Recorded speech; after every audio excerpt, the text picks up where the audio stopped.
How's your mother? She's on her way out. You all are. Act accordingly. There's a scene Williams talking with the psychiatrist, and he's telling her what sets him apart from everybody else. And he says, "My hands, they never shake." Yet you're in you're playing with some pretty heavy hitters in the film business and everything. Do your hands ever shake? It's a good question. Yeah, I mean, you definitely, when you hear the news that we finally sort of nabbed Jack Nicholson for the role as the Irish kingpin in this kind of genre of a Martin Scorsese film, you say, okay, wow, I better be at the top of my game. I better be hitting on all cylinders right, you know, when I arrive on set. And I must say that certainly there's that initial icebreaker of when Jack Nicholson walks on set and you have your first scene with him. You really, you don't know what to think. And it was like that for the entirety of the film, but what it does is affect your character ultimately.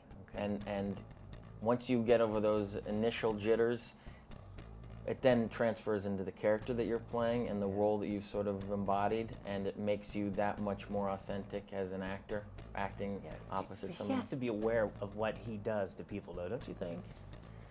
Of course he is, but that's why he's still, you know, at the top of his game. That's why he's still one of the greatest American actors alive, because he is entirely unpredictable and he does keep things fresh. And you know, people may get the misconception that he's just Jack Nicholson and he shows up on set and he does his shtick and he's always brilliant. No, the man works his ass off. He really does.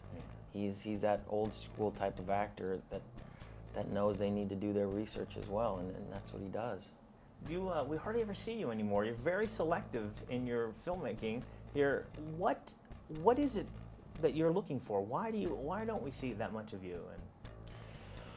Well, you know, it is really a draining process making movies. It really is hard, because I grew up watching these films that I've sort of admired to such an enormous degree, and I want to aspire to make films like that, you know, like my heroes of the 70s or the 50s, and that takes time and it takes work on the script, and you have to search these things out. They don't just land on your plate every damn day. You really got to seek these things out, and you got to develop them too. There's a development process and bringing them up to that next level, and I like to work with directors who like to do that, and you know, Scorsese certainly is one of them, and I've gotten to work with him 3 times now. Do you ever get lost in the role?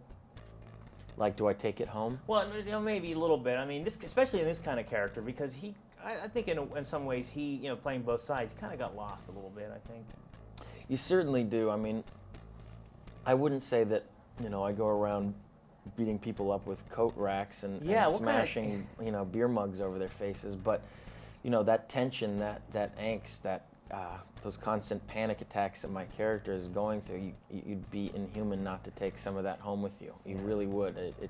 You are bringing those emotions sort of out in you as an actor, and they affect you in your personal life for sure. They do. You know, what kind of day is that on the set, though? You go, today I'm going to beat a man with a coat rack. You know what? It's a lot of you have to amp yourself up to it, because it's nerve-wracking thinking that, you know, you're going to do sequences like that, because I'm not a violent human being whatsoever. But once you get that initial beer mug over a man's forehead, it kind of becomes easier the next 10 times around. Well, that's the only way I could describe it. You've always been, I thought, a tremendous actor, but this is off the charts. Oh, I mean, thank you, just buddy. Tremendous job. Thank you so much, man.